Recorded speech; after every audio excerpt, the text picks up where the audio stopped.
Rapat saya skor sampai pukul 14.00.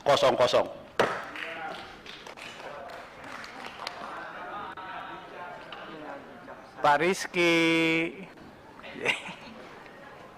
Senior ini Pak Rizky. Izin murid baru Pak. Silakan. Negara yang kemudian mengalami sakit, kecelakaan, intimidasi, hingga kemudian meninggal dunia.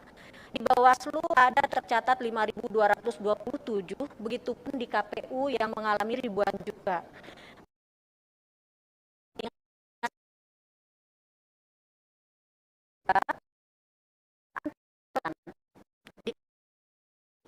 Pemilu 2019, Bawaslu mencatat ada 21.169 dugaan pelanggaran yang kemudian diproses di Bawaslu. Begitupun di Pilkada 2020 terdapat angka 6.470 perkara.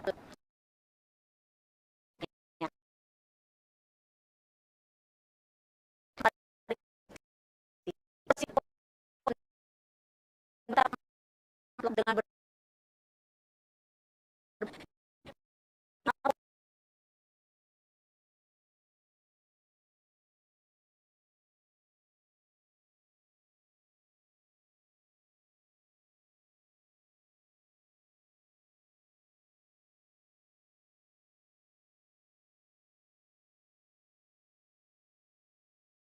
data menjadi kehidupan.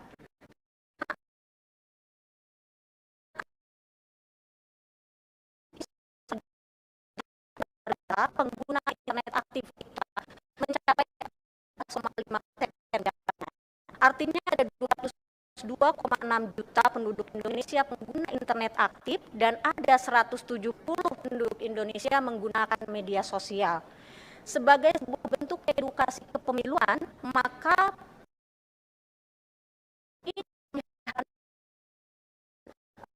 itu lebih jika kita tidak bisa menggunakan media ini dengan sebaik-baiknya dan bertanggung jawab, maka yang terjadi adalah informasi yang tidak bertanggung jawab, hoax, ujaran kebencian akan sangat tinggi. Yang keempat adalah mengenai partisipasi substantif. Ibu dan Bapak sekalian, Bawaslu hari ini sejak 2018 mendedikasikan diri untuk kemudian melahirkan, menghadirkan, memupuk munculnya kesadaran pengawasan partisipatif pada masyarakat kita dengan mengadakan sekolah kader pengawas partisipatif. Hari ini Bawaslu RI mencatat ada 13.027 kader yang tersebar di seluruh Indonesia dan akan siap menjadi relawan untuk melakukan pengawasan secara mandiri pada 2024. Yang kelima adalah kondisi objektif COVID-19. Kita tidak pernah tahu apakah 2024 varian baru tidak akan muncul, apakah kondisi kita akan mengalami situasi yang landai dan baik, atau malah sebaliknya. Karena Kementerian Kesehatan menyatakan bahkan di akhir bulan Februari ini diduga akan muncul lonjakan terhadap kasus Omikron.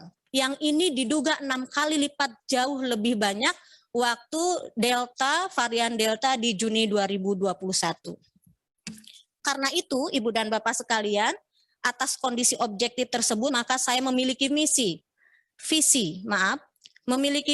mempercepat pemilu yang inklusif, berintegritas, melalui Bawaslu yang profesional, mandiri, serta berperspektif kesetaraan dan keadilan gender.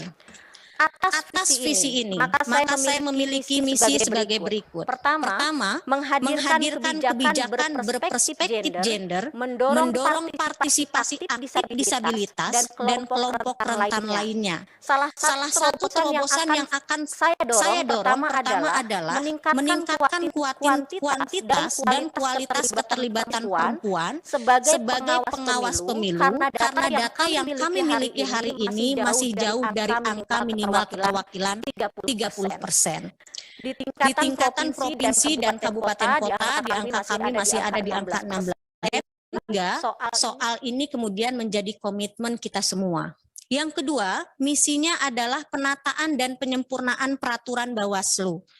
Ibu dan Bapak sekalian, pada konteks ini Perbawaslu berperspektif bukan sekedar pada Perbawaslu tentang rekrutmen penyelenggara, rekrutmen pengawas, tetapi sesungguhnya pada seluruh produk Bawaslu.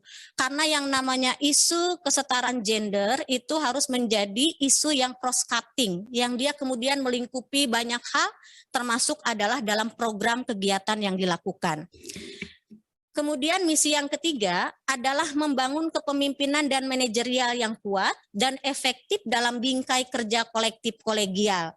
Ibu Bapak sekalian, Bawaslu RI memiliki kewenangan untuk memastikan jajaran di bawah kemudian bisa mematuhi Perbawaslu, mentaati prosedur yang ada. Jika berbagai hal tidak clear di rapat pleno, maka informasi yang turun ke bawah itu beragam. Dan inilah yang seringkali menjadikan persoalan karena bedanya pemahaman, bedanya informasi yang disampaikan.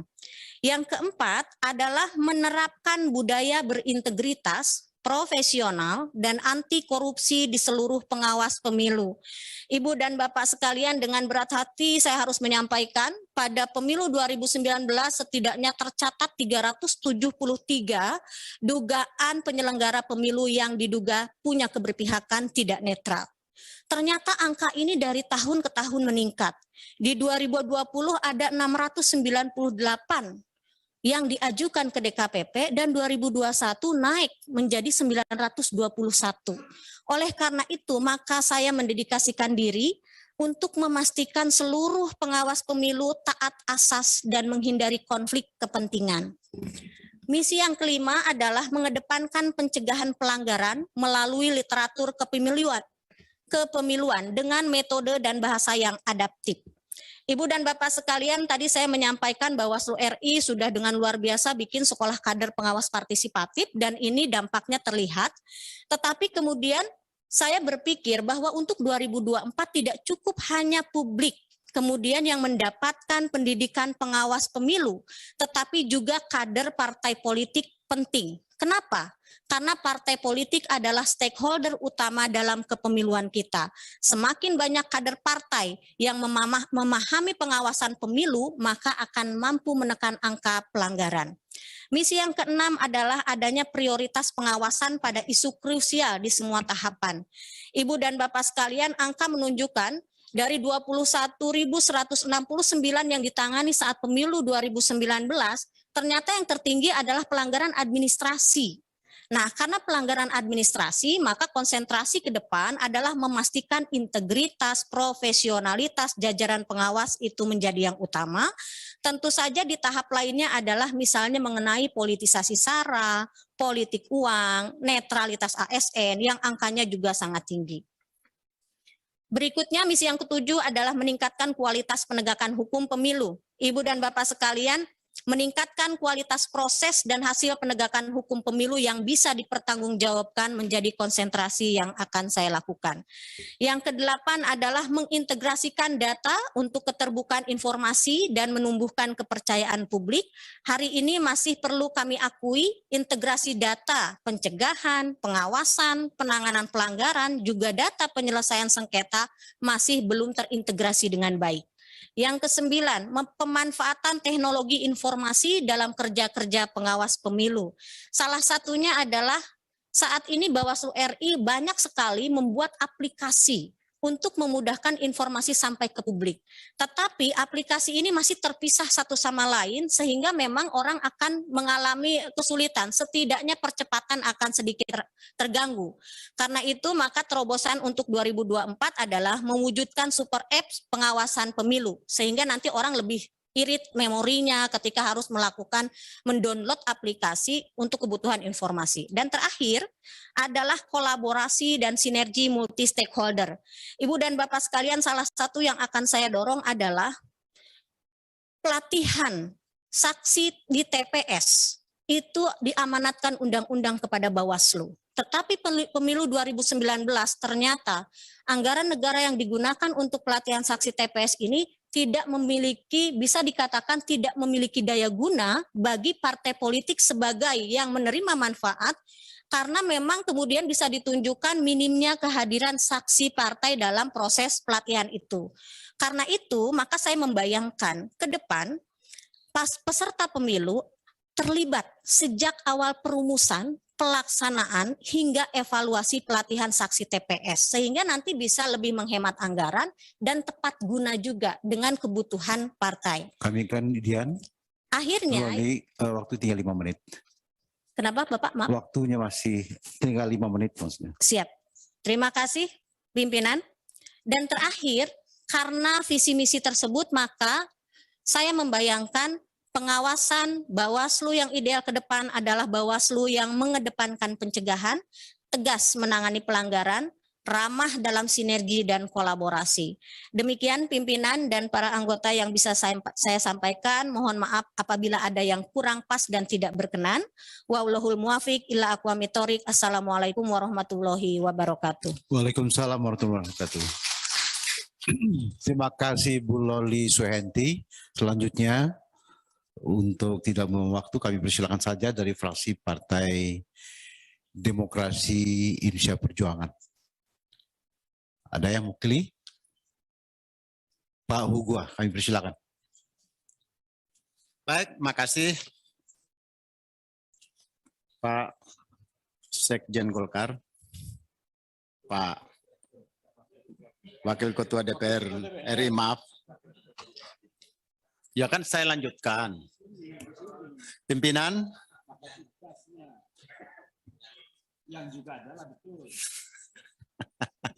Pimpinan dan seluruh kawan-kawan anggota Komisi 2. Bu Loli, selamat datang di Komisi 2. Langsung pertanyaan saya. Tadi Ibu Loli 10 misi ya. Intinya kan sebetulnya ini meningkatkan kualitas pengawasan. Sehingga Bawaslu itu menjadi satu tim wasit yang kira-kira lebih berkualitas. Ibu Loli sebagai orang yang pernah lama di di Bawaslu Jawa Barat ya. Saya melihatnya bahwa di peningkatan kualitas ini tetap faktor internal ya. Di birokrasi di dalam sistem Bawaslu itu, saya melihat masih ada hal yang perlu ada inovasi baru yang diperlukan oleh komisioner Bawaslu ke depan. Ada satu yang mungkin Ibu Loli, kalau Ibu terpilih nanti di Bawaslu daerah itu, saya melihat ada sedikit konflik antara ketua Bawaslu dengan kesekretariatan. Ini berkaitan dengan struktur, ya.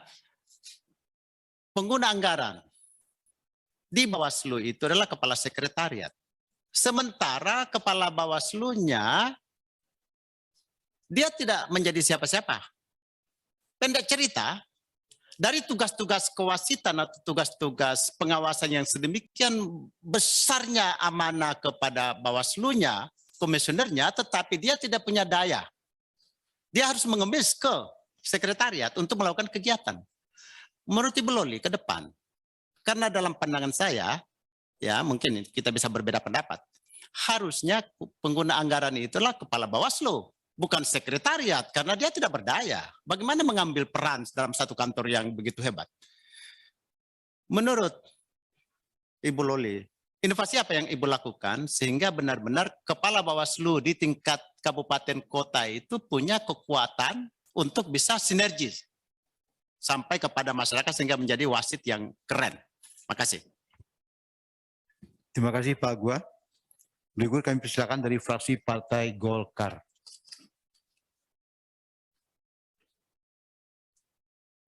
Oh silakan Pak Asnamanan. Terima kasih. Assalamualaikum warahmatullahi wabarakatuh. Selamat siang, salam sejahtera untuk kita semua. Yang saya hormati Wakil Ketua DPR RI, pimpinan Komisi 2 yang saya hormati, para anggota Komisi 2 yang saya hormati, Ibu Loli Suhenti. Untuk kita maklumi bersama bahwa kehadiran Bawaslu itu adalah untuk memberikan kepastian dan keadilan dalam pemilu. Ya. Tujuan pengawasan tentunya untuk mencegah konflik, mendorong partisipasi publik, menjadikan pemilu berintegritas dan meningkatkan kualitas pemilu. Nah, Ibu tadi dari background-nya sudah dipaparkan bahwa Ibu ini sudah berkecimpung di dalam kegiatan kepengawasan ini sudah cukup lama. Bahkan mencermati beberapa hal terkait dengan penyelenggaraan pada saat 2019 yang lalu. Ibu ada catatan-catatan kritis tadi yang disajikan. Kemudian Ibu mencoba untuk membuat visi sebagai calon anggota Bawaslu. Nah, pertanyaan saya ini kan ini visi Ibu, misinya juga misi Ibu yang Ibu susun. Ini bagaimana Ibu bisa memperjuangkan ini menjadi misi Bawaslu pada saatnya nanti seandainya terpilih sebagai anggota Bawaslu. Kalaupun seandainya tidak ada satupun ya visi maupun misi Ibu itu bisa diakomodir oleh visi ataupun misinya Bawaslu, langkah apa yang akan Ibu lakukan. Kemudian untuk kita maklumi bersama, Ibu, bahwa pengawasan ya secara berjenjang ya. Kalau kita lihat jumlah pengawas itu semakin ke atas, semakin besar, semakin ke bawah, semakin sedikit. Kita lihat di tingkat provinsi ada 7 orang menurut Undang-Undang Nomor 7 tahun 2017, di tingkat kabupaten, kota berjumlah 5 orang, dan seterusnya sampai tingkat desa itu hanya 1 orang. Nah, padahal di desa itu ada yang sudah sampai beberapa, ada satu desa Bu, saya pernah menjumpai pada saat saya di Komisi 2, saya mengunjungi salah satu desa itu TPS-nya banyak sekali, ratusan. Pengawasnya cuma 1. Bagaimana satu orang pengawas bisa mengawasi itu, Bu? Ke depan ini kira-kira dimungkinkan tidak? Atau langkah strategis apa untuk mengatasi persoalan-persoalan yang seperti ini? Kemudian yang berikutnya, terkait dengan pemilu di 2019, ya, jumlah kertas suaranya banyak, bahkan jumlah kertas suaranya yang begitu, tadi itu surat suara apa? Lebar, susu apa? Surat suara yang besar itu ya. Nah, ini mengakibatkan kualitas, Bu, kualitas kepemilihan di tingkat bawah itu ya kadang-kadang bingung, kemudian masyarakat ya udah asal-asalan aja, sehingga aspirasi tidak tersalurkan. Ini ke depan ini strateginya seperti apa yang bisa diberikan rekomendasi dari Bawaslu mungkin untuk penyelenggara seperti apa? Nah, kemudian Bu, kemarin tuh banyak korban, itu korban di penyelenggara, Bu ya. Itu karena waktunya, Bu. Ada 5 kertas suara yang harus dihitung, tidak secara bersamaan. Nah, menurut Ibu, apakah dimungkinkan ke depan seandainya dilakukan penghitungannya serentak? Serentak itu misalnya yang hitung untuk pemilihan presiden, anggota dewan sama apa? Sama DPRD itu bisa dilakukan serentak. Nah, sehingga sebelum jam Waktunya Pak Anan. 18 bisa diselesaikan. Yang terakhir, terkait dengan pelanggaran-pelanggaran, Bu. Pelanggaran dikatakan melanggar kalau dia sudah masuk tahapan, Bu. Aturan-aturan kita terkait dengan yang sudah masuk ke tahapan. Bagaimana hal-hal yang dilakukan yang kita anggap itu sebagai pelanggaran yang dilakukan sebelum tahapan? Ini bagaimana untuk mengatasi persoalan-persoalan ini, terutama sangat masif dilakukan oleh para incumbent, khususnya di pilkada. Demikian. Terima kasih. Wassalamualaikum warahmatullahi wabarakatuh. Waalaikumsalam warahmatullahi wabarakatuh. Terima kasih Pak Hanan Rozak. Berikut kami silakan fraksi Partai Gerindra. Terima kasih pimpinan. Assalamualaikum warahmatullahi wabarakatuh. Bapak Wakil Ketua DPR yang saya hormati, Pak Jenderal, pimpinan dan kawan-kawan, Bu Leli, Teh Loli Suhenti, saya Sodik Mujahid, Bu. Jabar 1 Kota Bandung, Kota Cimahi. Kenapa? Iya, Teh Leli kan, Teh Loli. Bu. Kenapa? Begini, ini visinya adalah soal gender, ya kan? Mohon dijelaskan, apakah karena Anda seorang wanita, afirmatif kebijakannya, ya, atau karena memang ada alasan-alasan objektif bahwa objektif empirik bahwa wanita itu lebih bagus di dalam pengawasan. Kami lebih senang dengan alasan itu, Bu. Walaupun kami juga pendukung. Saya dulu mimpin Komisi 8 5 tahun, saya pendukung kebijakan gender, tapi dalam konteks ini kami lebih memerlukan bukti-bukti empirik gitu ya, bahwa katakanlah wanita lebih bagus di dalam pengawasan. Yang kedua, Bu atau Teteh Loli, ini nih Pak, ini barusan cerita Bu nih, Pak sebelah saya Pak Irwan, kehilangan 8 suara katanya enggak? Dari 8.000 suara. Dan di Bogor, ya kan? Dan itu cerita umum kok. Banyak orang yang suaranya berubah atau hilang atau bagaimana. Dari pengalaman sebagai Bawaslu, itu mitos, itu hoax atau memang faktanya begitu sih? Ya, seperti itu. Mohon dijelaskan.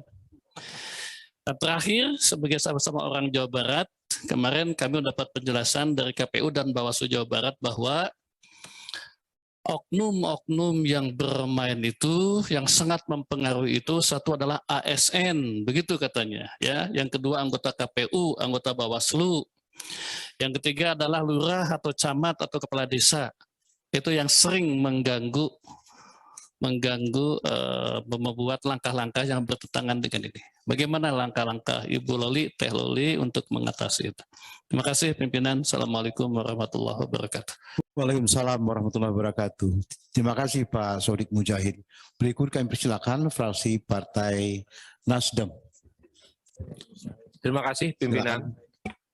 Saya Muhammad Farhan, fraksi Nasdem, Dapil Jabar 1.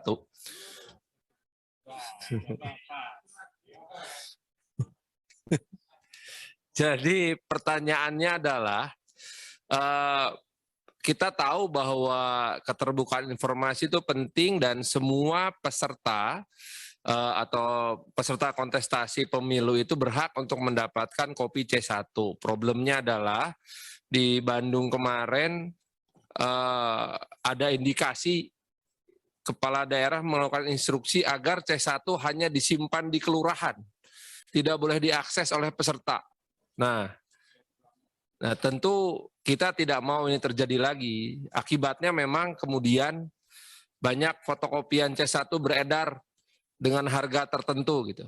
Itu sangat tidak sehat jadinya. Nah, bagaimana konsep Bu Loli bisa mencegah agar tidak ada intervensi yang merugikan atau menguntungkan kelompok tertentu dari kepala daerah? Terima kasih.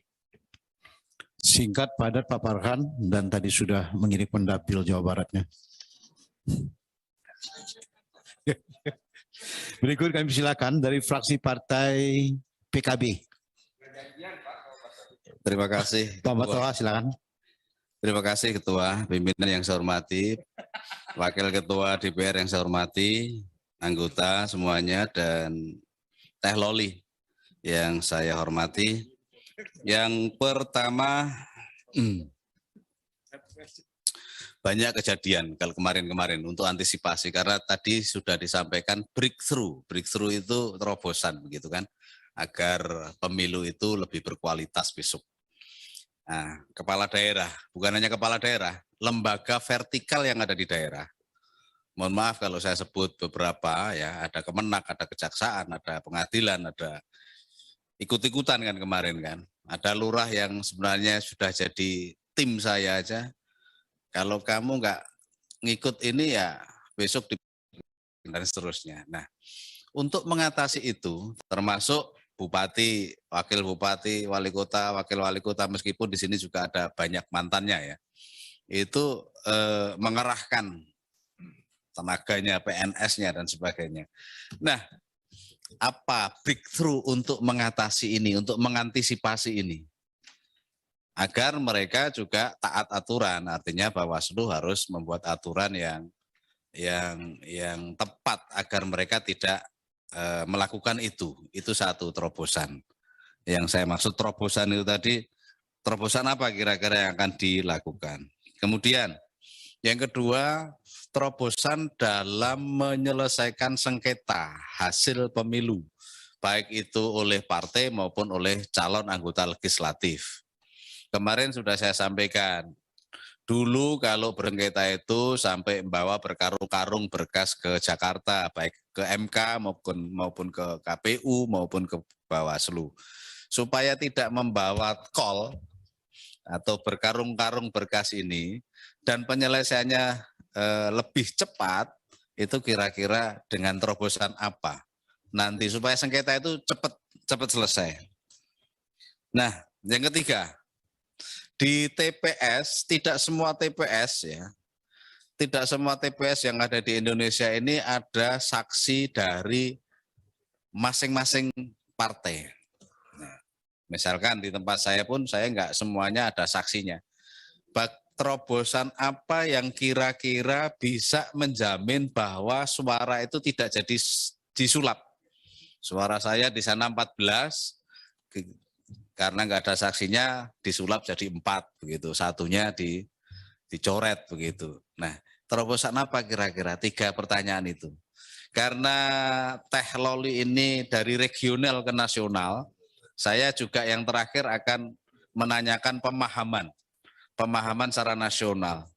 Mohon maaf Pak Ketua, saya harus tanya interaktif 1 kali aja. Kira-kira nanti kalau kemarin sudah ya TPS, berapa pemilih yang akan nanti nyoblos di 2024 dan berapa TPS seluruh Indonesia? Ini bisa dijawab langsung Pak. Waktunya Pak. Nanti. Berikut. Selesai Pak Toa. Selesai, terima kasih. Assalamualaikum warahmatullahi wabarakatuh. Waalaikumsalam warahmatullahi wabarakatuh. Berikut kami persilakan dari fraksi Partai Demokrat. Baik, terima kasih pimpinan. Yang terhormat, baik, terima kasih pimpinan. Yang terhormat pimpinan DPR RI beserta pimpinan Komisi 2 beserta seluruh anggota komisi. Selamat datang Ibu Loli Suhenti. Saya sebelum bertanya memberikan apresiasi dulu kepada Ibu sebagai keterwakilan perempuan ke-6 yang hari ini kami fit and proper dari KPU dan Bawaslu. Ada 7 perempuan hebat dari Indonesia, terkhusus untuk Bawaslu. Saya apresiasi Ibu sudah bisa bersaing dari 376 pendaftar yang akan maju untuk Bawaslu RI. Saya yakin keterwakilan perempuan di penyelenggara KPU dan Bawaslu RI akan memberikan suatu sinergi dan memperkuat sistem serta kinerja penyelenggara pemilu terhadap juga untuk nanti pemilu serentak kita di 2024 yang akan datang. Bu Loli, belajar pada pengalaman pemilu 2019, hal-hal apa saja yang seharusnya diperbaiki dalam pengawasan pelaksanaan pemilu di Indonesia, terutama transparansi dan ketidakberpihakan dari KPPS atau oknum dan saksi-saksi pemilu pada pemilu yang akan datang di 2024. Yang kedua, saya sering mendengar disebut KPU dan Bawaslu ini kayak Tom and Jerry, Bu, uber-uberan. Bagaimana menurut Ibu terhadap itu? Bagaimana cara dan strategi Ibu jika insya Allah Subhanahu wa Ta'ala memberikan izin dan restunya Ibu terpilih sebagai anggota Bawaslu RI? Bagaimana cara dan strategi Ibu membangun sinergi dan koordinasi yang baik serta handal dengan KPU RI, tidak hanya di level pusat, tetapi juga sampai di level daerah? Karena pemilu 2024 itu membutuhkan suatu tim yang solid dan kuat untuk kita bisa melaksanakan pemilu serentak atau pesta demokrasi yang akan memberikan kemajuan untuk demokrasi di Indonesia. Terakhir Bu, 30% keterwakilan perempuan, harapan saya 30 keterwakilan perempuan juga bisa kita laksanakan di tingkat pusat. Dengan izin Allah ini hari fit and proper yang terakhir, sebagai seorang perempuan saya tentu berharap keterwakilan 30% perempuan di penyelenggara pemilu KPU dan Bawaslu RI bisa diwujudkan dari tingkat pusat sampai provinsi, kabupaten, dan kota se-Indonesia. Artinya saya menitipkan kepada Ibu, jika kembali insya Allah Ibu terpilih, saya sangat berharap untuk jajaran penyelenggara pemilu di Bawaslu tingkat provinsi, kabupaten, dan kota se-Indonesia juga Ibu utamakan keterwakilan 30% perempuan tadi. Terima kasih pimpinan. Terima kasih sama-sama Ibu Rizka. Berikut kami persilakan dari fraksi PKS. Ya. Oh ya, silakan Pak Aus Dayat. Warahmatullahi wabarakatuh. Yang saya hormati Bapak Wakil Ketua DPR, teman-teman pimpinan Komisi 2, teman-teman Komisi 2 lainnya, dan Teh Loli Suhenti. Panggil Teh mungkin karena ikut yang sebelumnya, ya. Nggak cocok kalau dipanggil Mbak. Tadi diuraikan misi yang sangat menarik, ada 10 misi, pada misi ke-9 dan ke-10, pertama adalah yang ke-9 disebutkan pemanfaatan teknologi informasi dalam kerja-kerja pengawas pemilu. Dan saya tertarik dengan ungkapan mewujudkan super aplikasi pengawas pemilu. Nah, ingin pendalaman tentang seperti apa kira-kira super aplikasi itu. Karena kalau ini sudah jadi misi, sudah punya gambaran tentunya, ya mudah-mudahan ini akan memudahkan seluruh rakyat Indonesia berpartisipasi untuk mengawasi pemilu kita. Kemudian di dalam misi yang ke-10 disebutkan kolaborasi dan sinergi multi-stakeholder. Salah satunya dengan kerjasama dengan platform media sosial dalam edukasi kepemiluan. Nah, bagaimana bentuk-bentuk ini akan dibuat nantinya, ya. Dan kami berharap dengan kehadiran Ibu sebagai salah seorang wakil perempuan, ya, itu akan bagi masyarakat dan bangsa Indonesia. Dan lebih lagi di sini adalah bagi generasi muda, karena sudah terkait dengan masalah teknologi ini. Itu saja pertanyaan saya. Terima kasih. Assalamualaikum warahmatullahi wabarakatuh.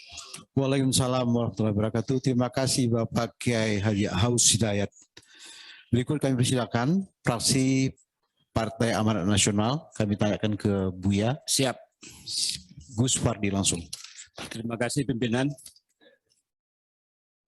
Pak Wakil Ketua DPR RI yang saya banggakan. Beliau lebih dulu datang dibandingkan yang lain-lain. Mudah-mudahan menjadi contoh bagi kita bersama. Pimpinan Komisi 2 serta rekan-rekan anggota Komisi 2 yang saya hormati, dan Teh Loli, bukan Mbak Loli, yang saya banggakan. Ada beberapa hal yang ingin saya minta pendalaman terhadap apa yang dipaparkan oleh Teh Loli terkait terhadap visi yang disampaikan. Di mana Teh Loli menyampaikan tadi bahwa visinya adalah mempercepat dan memperkuat pemilu yang inklusif, berintegritas melalui Bawaslu yang profesional, mandiri, serta berspektif kesetaraan dan keadilan gender. Pada umumnya, visi ini saya bisa dapat memahami. Namun yang mengganjal bagi saya adalah tentang adanya keinginan dari Teh Loli tentang masih bicara tentang kesetaraan dan keadilan gender. Apakah Teh Loli tidak percaya diri sehingga terkesan di sini kami ini diminta agar dalam menetapkan calon-calon Bawaslu ke depan itu juga mempertimbangkan gender ini. Bukan karena profesionalitas, bukan karena integritas, kapabilitas, dan lain sebagainya. Atau bagaimana? Yang saya tanya, kenapa ini harus? Kalau seandainya Teh Loli ini adalah sesuatu yang luar biasa, saya yakin Teh Loli lebih diutamakan dibandingkan dengan bapak-bapak yang maju sebagai anggota Bawaslu. Pertama. Yang kedua adalah Teh Loli juga tadi menyampaikan kepada kami bahwa tren pengaduan peserta pemilu kepada DKPP kecenderungannya naik, bukan turun. Sebagai Teh Loli yang bukan pernah lagi, sedang menjabat sebagai Bawaslu. Kira-kira di lapangan itu yang jadi persoalan pokok itu apa? Apakah Bawaslu tidak berdaya menyelesaikan persoalan-persoalan kepemiluan? Akhirnya para peserta pemilu datang ke DKPP karena apakah tidak dianggap atau tidak mampu menyelesaikan persoalan tentang kepemiluan itu. Yang terakhir adalah Teh Loli tadi menyampaikan meminta kami partai-partai politik agar juga ikut berperan dan lain sebagainya. Kemarin peserta pemilu itu ada yang dari akademisi, Pak Aditya, dosen di UI. Beliau menyampaikan kepada kami bahwa di Amerika itu tidak ada Bawaslu. Ada Bawaslu karena ada masalah yang tidak mampu bagaimana berdemokrasi, bagaimana pemilu yang berintegritas dan lain sebagainya. Terpaksalah kehadiran Bawaslu di bumi Indonesia ini masih diperlukan. Diharapkan ke depan itu tidak ada lagi. Oleh karena itu, bagaimana ini persoalan yang disampaikan tadi? Harusnya Bawaslu kalau memang profesional, sebagaimana dikatakan salah satu yang disampaikan, pengawasan ideal Bawaslu itu adalah mengedepankan pencegahan. Kalau sudah dicegah berarti dia tidak melakukan. Kalau tidak melakukan berarti dia tidak mengadukan. Kalau tidak mengadukan berarti tidak sampai kepada DKPP. Ini bagaimana? Barangkali demikian pimpinan. Terima kasih. Assalamualaikum warahmatullahi wabarakatuh. Waalaikumsalam warahmatullahi wabarakatuh. Terima kasih Bapak Buya Gus Pardigaus. Berikut kami persilakan dari fraksi Partai P3, Dr. Haji Ahmad Baidowi Manoarfa. Ini maaf Pak Baidowi, semua yang dari P3 ditambah oleh kawan Komisi 2, tambah dengan ujungnya marga Manoarfa. Miftahul Khairi Manoarfa, Samsurizal Manoarfa, Ahmad Baidowi Manoarfa. Silakan Bapak. Manoarfa supaya sejahtera. Karena mau pakai gaus, nggak boleh sama Buya ini. Terima kasih pimpinan. Assalamualaikum warahmatullahi wabarakatuh. Pimpinan yang kami hormati, Ibu Loli. Tadi saya sudah sedikit mencermati pemaparan yang sudah disampaikan. Namun mungkin di luar itu ya.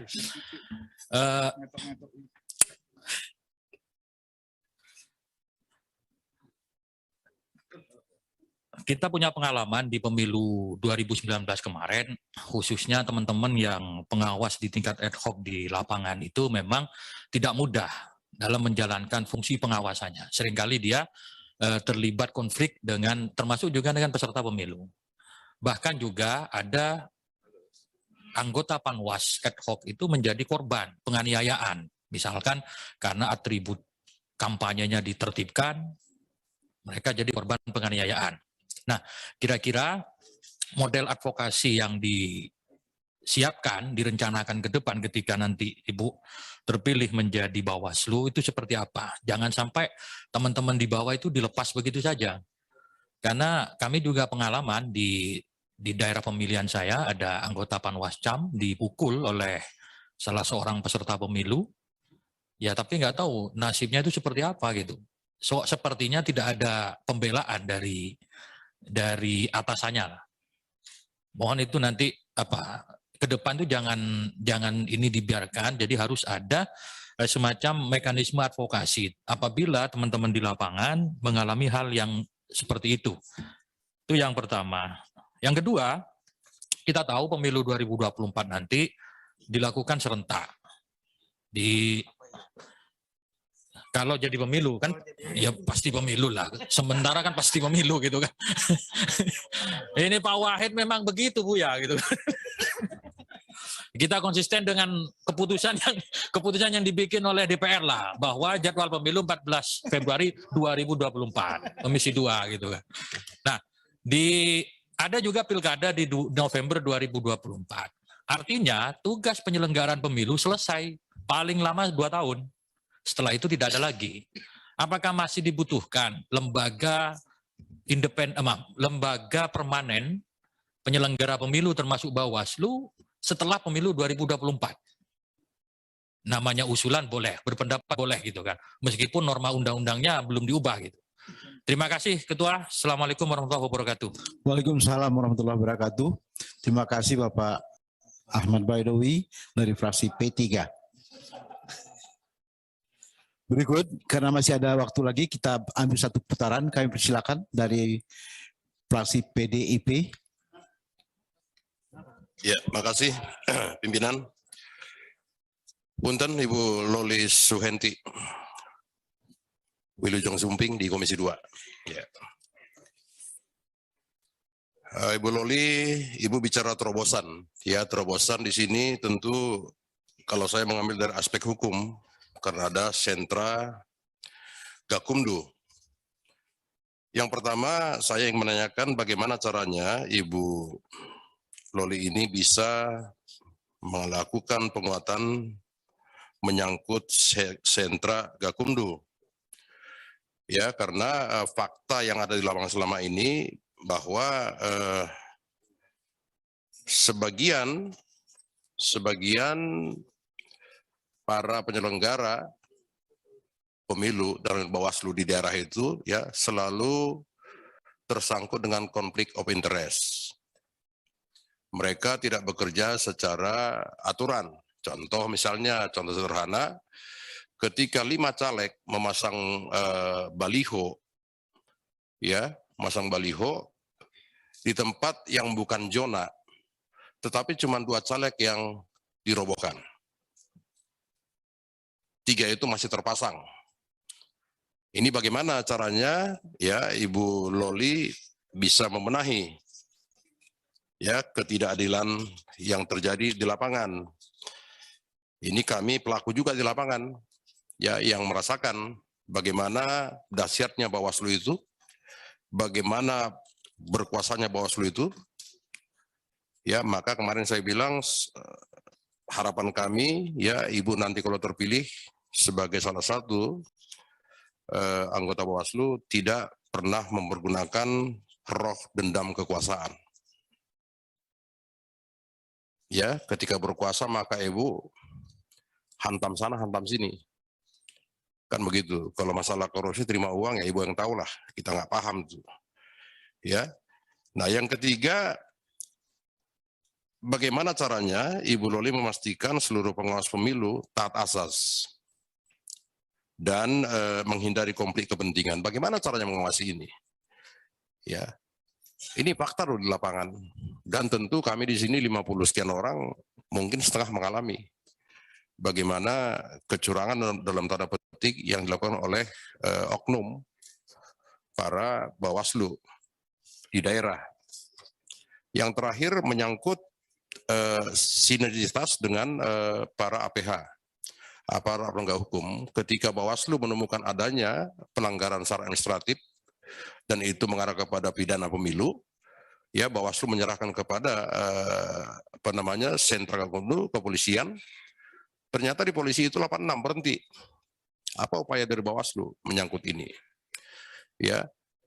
Terus apakah Ibu tidak punya terobosan supaya Bawaslu itu dilibatkan sampai ke tingkat pengadilan? Ini perlu Bu.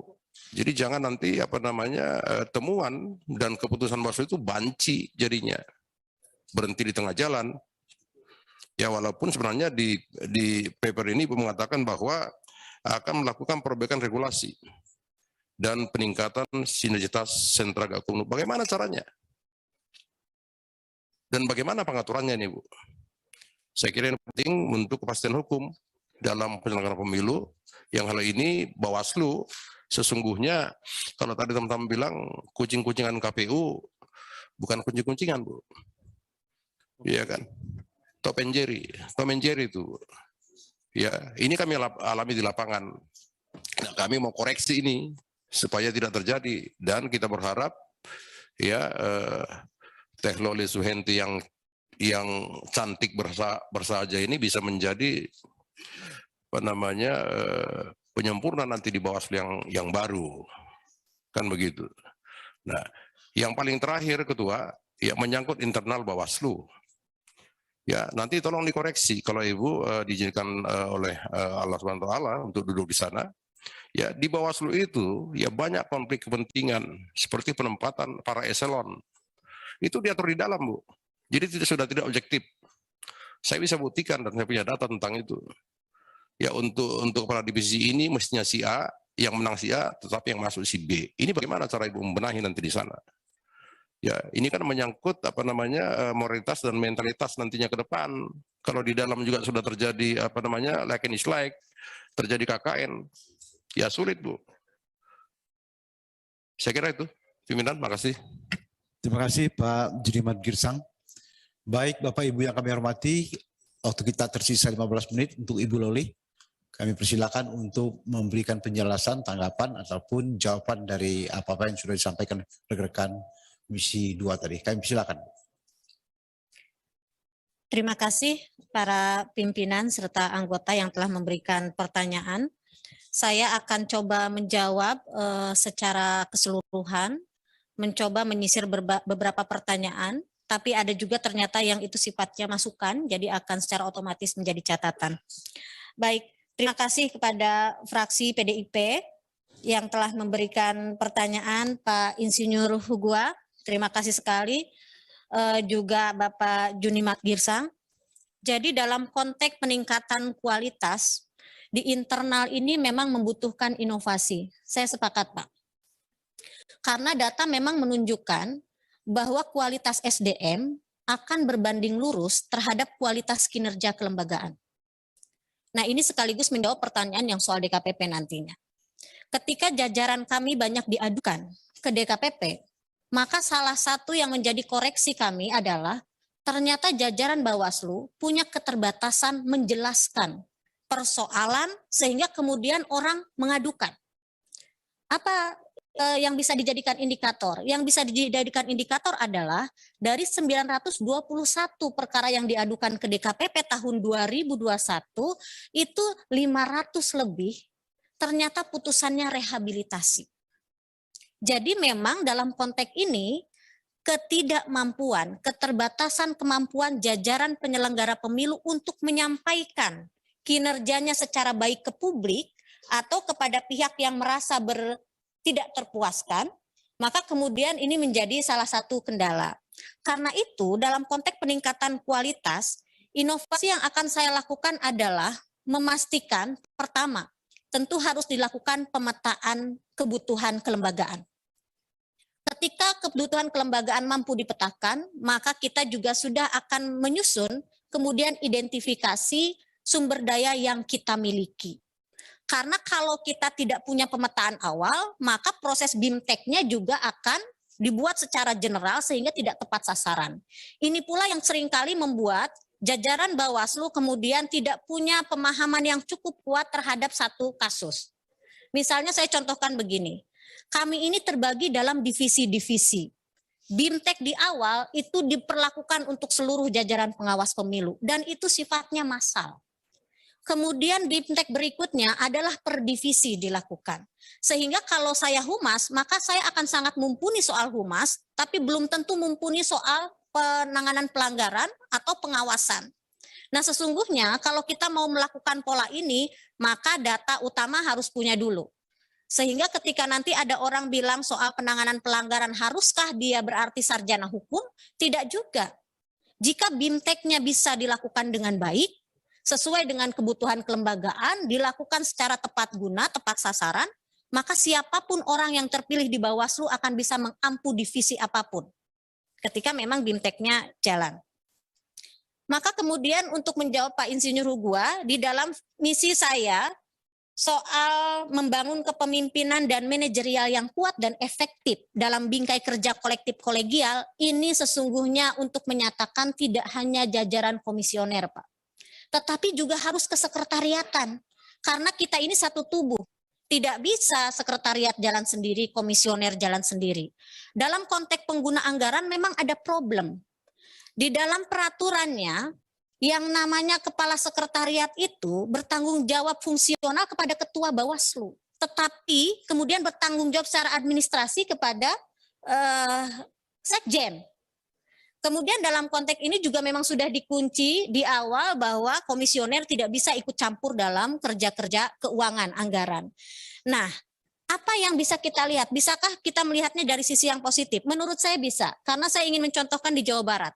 Di Jawa Barat dengan tipe A, Bawaslu-nya adalah tipe A, anggaran yang kami kelola juga banyak, tetapi kemudian bisa dikomunikasikan dengan baik sehingga kerja-kerja administrasi, kerja-kerja kelembagaan secara fungsional bisa berjalan dengan baik. Tetapi memang ada beberapa provinsi yang saya mendengar ada situasi yang tidak menguntungkan. Maka apa yang harus dilakukan? Misi saya yang ketiga ini menjadi penting. Duduk bersama, selesaikan semuanya melalui rapat pleno. Rapat pleno tidak hanya komisioner, rapat pleno, sekjen, kepala sekretariat, hadir di dalamnya, ikut terlibat dalam proses itu. Sehingga hasil rapat pleno itu mengikat tidak hanya komisioner, tetapi juga kesekretariatan. Yang berikutnya adalah soal, saya langsung ke Pak Junimat, soal sentra Gakumdu. Memang sentra Gakumdu ini ngeri-ngeri sedap. Maksudnya begini, penanganan pelanggaran pidana pemilu tidak bisa bergerak hanya di Bawaslu. Amanat undang-undang memang bicara bahwa yang namanya penanganan pidana harus melibatkan kepolisian, harus melibatkan teman-teman kejaksaan. Apa problem krusialnya? Problem krusialnya adalah perbedaan persepsi terhadap pasal-pasal. Karena memang pasal-pasal yang ada di Undang-Undang 7 2017 itu tidak secara serta-merta bisa diaplikasikan. Ada yang memang sifatnya itu basicing, ada yang regeling. Jadi memang pasal ini ada normanya itu yang tidak mudah diterjemahkan. Nah, sentra Gakumdu hadir untuk membuka ruang menyamakan persepsi. Tentu tidak mudah. Tentu tidak mudah, tetapi memang ini harus dilakukan. Apa terobosannya? Mungkinkah Bawaslu terlibat dalam penyelidikan? Ibu dan Bapak sekalian, kalau Undang-Undang 7 2017 mengatur soal sentra Gakumdu ini melalui Perbawaslu. Tetapi dalam Undang-Undang 10 2016 yang kemudian diperbaharui menjadi 2020, itu memang konteksnya adalah peraturan bersama. Apakah bisa dikuatkan? Bisa. Apa saja yang harus dikuatkan? Ya pasal-pasal yang multitafsir tadi. Sehingga kita punya perspektif yang sama. Sehingga nanti nggak bingung-bingung lagi. Nah, dalam konteks ini maka melakukan sinergitas bersama harus dimulai sejak awal ketika terpilih di Bawaslu RI. Karena memang proses tahapannya akan segera berjalan. Bagaimana cara memastikan jajaran kami taat asas dan terhindar dari konflik kepentingan? Seperti yang tadi disampaikan di awal, 373 aduan ke DKPP di 2019 menunjukkan ada dugaan penyelenggara yang kemudian tidak netral. Ini menjadi pukulan juga buat Bawaslu. Kami terpukul secara kelembagaan. Maka apa yang bisa dilakukan untuk taat asas? Pembinaan SDM teman-teman itu harus terencana, terdesain dengan baik. Tidak bisa pembinaan itu sekedar mengumpulkan orang, melakukan BIMTEK terhadap sebuah teori atau pasal tertentu, setelah itu dilepas. Enggak. Dalam konteks hari ini, saya membayangkan taat asas bisa dilakukan kalau BIMTEK-nya sudah terukur dulu, peta awal sudah ada dulu, problemnya ada dulu. Setelah itu baru kita akan bicara apa yang harus dikuatkan di jajaran pengawas pemilu. Mohon maaf, seringkali dalam BIMTEK kami itu evaluasinya lalu nggak terukur dengan baik. Maka bagi saya, ke depan Bawaslu harus memastikan seluruh program kerjanya itu harus berdasarkan perencanaan yang baik, pelaksanaan yang terkontrol, dan evaluasi yang bisa diukur, sehingga capaian-capaiannya jelas. Nah, berikutnya terima kasih Pak Hanan Rozak ya dari Golkar. Pak Hanan, soal kepastian dan keadilan dalam pemilu, bagaimana memperjuangkan visi pribadi saya untuk menjadi visi kelembagaan. Saya selalu mempercayai kalau kita punya niat baik, maka semesta pun akan baik. Ketika kita punya niat baik untuk lembaga, masakah saya meyakini teman-teman yang akan terpilih menemani saya nanti Allah, itu adalah orang-orang yang baik, yang juga punya komitmen kuat. Jadi gimana cara saya memperjuangkannya? Saya akan ajak bicara. Yang paling awal tentu kami harus duduk bareng, menyampaikan visi misi kami, dirangkum menjadi visi misi kelembagaan. Mana yang mungkin, mana yang harus ditunda dulu. Mana yang bisa menjadi prioritas tercepat, mana yang harus dia parkir sebentar. Nah, tetapi konteksnya adalah duduk bareng, menemukan prioritas bersama. Itu yang akan saya lakukan. TPS tidak semuanya, ini menjawab juga nanti yang ke saksi TPS. TPS itu setiap TPS ada pengawas pemilu. Tetapi memang ada beberapa TPS yang kemudian saksi partainya tidak hadir, tidak datang. Mungkin problemnya memang problem teknis atau ada problem lain. Tetapi kalau Bawaslu di setiap TPS ada, Pak. Yang memang agak berat itu adalah pengawas kelurahan desa. Desa yang besar, PKD-nya cuma 1, kalau ada problem dia ditarik lari sana lari sini. Maka saya berharap jika kita punya keleluasaan untuk melakukan revisi terhadap Undang-Undang 7 2017, soal ini penting untuk dimunculkan, soal jumlah. Karena memang kualitas pengawasan akan sangat berbanding lurus. Tetapi apakah Bawaslu tidak melakukan inovasi? Melakukan inovasi. Salah satunya melalui sekolah kader pengawas partisipatif. Ini langkah pencegahan yang kami lakukan. Tangan Bawaslu boleh terbatas, kaki Bawaslu boleh terbatas, tetapi kaki dan tangan publik tidak terbatas.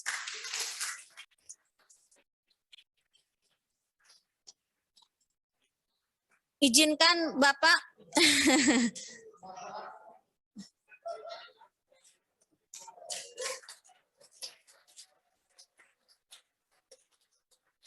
Mohon maaf kalau terlalu, mohon tenang. Mohon maaf kalau terlalu bersemangat. Dukungan moral itu berpengaruh. Silakan Bu. Ya. Waktu Ibu kami ingatkan, waktu tinggal 5 menit.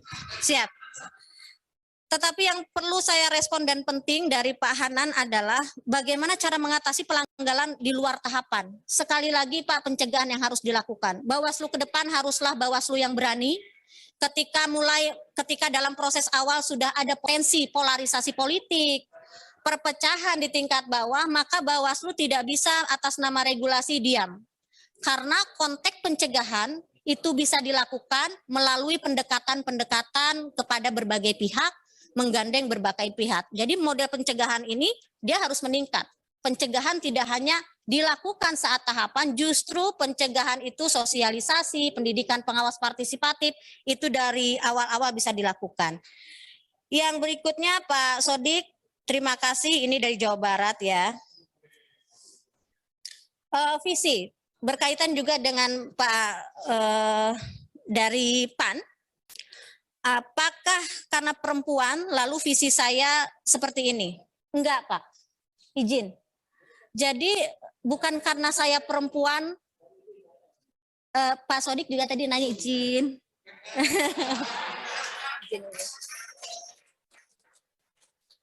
Lirikan ke, ya. Lirikan ke saya. Jadi izin Pak Agus Pardi, Loli jawab berbarengan. Mohon yang di atas. Ya. Mohon yang di atas juga ikut bersuara karena tadinya kita mau buat ini tidak dibenarkan kehadiran dari pihak luar. Tapi kalau kita bisa menjaga ketenangan, itu akan lebih baik. Kecuali anggota yang memang respon terhadap pertanyaan. Ya. Dan jaga jarak mestinya ya. Saya mohon di atas ini menjadi perhatian. Terima kasih. Lanjut Bu, waktunya tinggal 4 menit.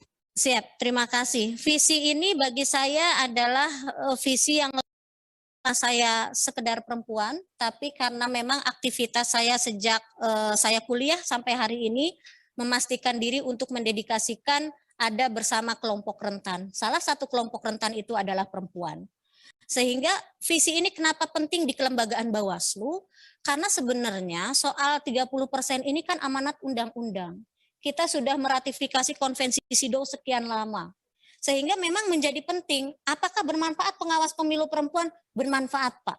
Karena dalam konteks demokrasi, perempuan dan laki-laki itu posisinya punya kontribusi yang sama. Jadi memang ketika perempuan itu apakah lebih baik? Lebih baik ketika dia berkualitas, sama berkualitasnya dengan teman laki-laki, kesempatannya lah yang harus dibuka supaya kita sama-sama bisa berkontribusi untuk bangsa. Kalau Pak izin Pak Buya, jadi dalam konteks apakah karena saya tidak percaya diri? Tidak, karena ini sesungguhnya komitmen sebuah komitmen yang lahir sejak saya zaman kuliah. Saya akan bersama dengan teman-teman kelompok rentan. Tidak hanya perempuan tetapi juga disabilitas. Makanya kemudian inklusi yang ada muncul di visi ini menyoal soal disabilitas. Disabilitas sudah ada di pasal 5 Undang-Undang 7 2017. Tetapi Perbawaslu kami, mohon maaf, memang belum secara eksplisit mencantumkan soal terbukanya akses buat disabilitas. Karena itu ini menjadi penting. Terima kasih. Mudah-mudahan betul ini. Satu alma mater maksudnya ya. Lanjut Bu, segera. Baik, izin melanjutkan Pak Farhan. Pak Farhan dari Nasdem, beredarnya fotokopi C1 yang kemudian diuangkan, itu memanglah menjadi sesuatu yang menjadi catatan kritis kita bersama. Saya tidak pada posisi membela diri, karena faktanya memang dari tahun ke tahun laporan aduan ke DKPP itu meningkat. Salah satunya soal seperti ini. Apa yang bisa dilakukan? Maka yang bisa dilakukan adalah pilihlah Bawaslu yang punya integritas. Karena kalau dia punya integritas, insya Allah ke bawahnya juga akan punya kendali yang baik. Karena ini memang pintu awalnya, Pak, izin. Kedepannya inovasi pencegahan tentu akan dikembangkan. Berikutnya Pak Muhammad Toha. Ini Pak Muhammad Toha bikin saya deg-degan tadi ketika tanya soal soal dapil ya. Bukan soal dapil, kalau dapil kemarin, ke peserta kemarin. Ini soal ini DPT. Soal DPT ini kan Bapak, kalau soal daftar pemilih tetap, memang dia dari, kita akan menjadikan pemilu yang terakhir sebagai acuan. Kalau kita melihat pada pemilu yang terakhir di 2019, sesungguhnya kita punya data pemilih itu di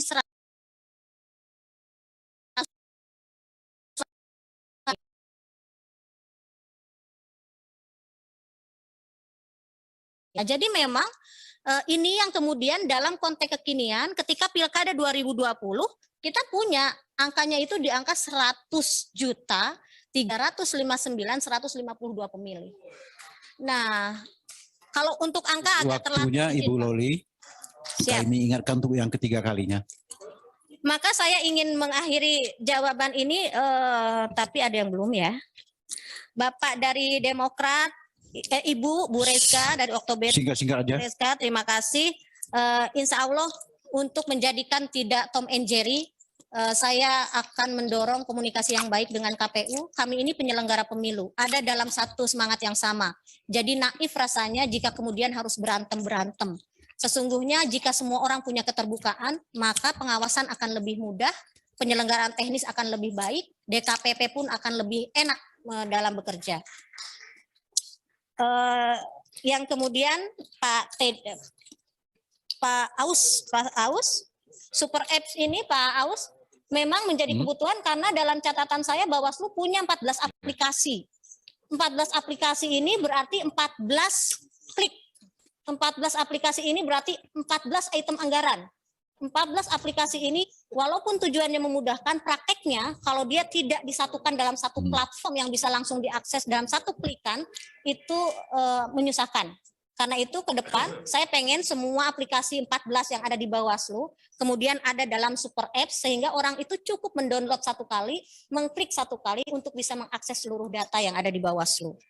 Mohon maaf Ibu Loli, waktunya sudah habis. Kalau ada 2, 3 yang belum dapat dijelaskan. Bapak Ibu yang kami hormati, kami menyampaikan penghargaan terima kasih Loli yang menjawabnya terlalu panjang tadi. Sepertinya mesti diukur waktunya tadi. Terima kasih, semoga Ibu Sukses kami doakan dapat bersama-sama kita semua tugas kita ke depan menyelenggarakan pemilu dengan Ibu Loli sebagai anggota dari Bawaslu-nya, mudah-mudahan.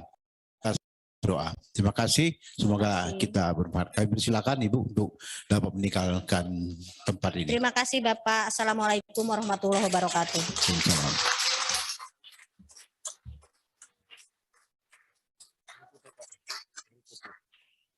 Mardiana Rusdi.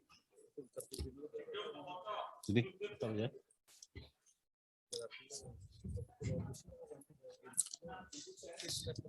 Berikut kami silakan.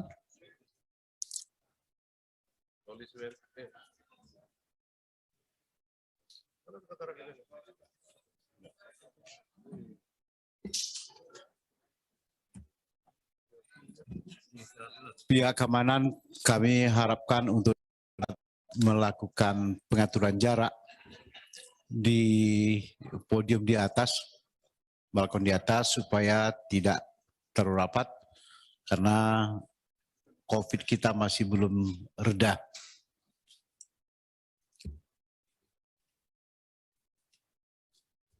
Atur jarak, pakai masker, dan mohon dijaga ketitipan untuk tidak mempengaruhi jalannya uji kelayakan ini.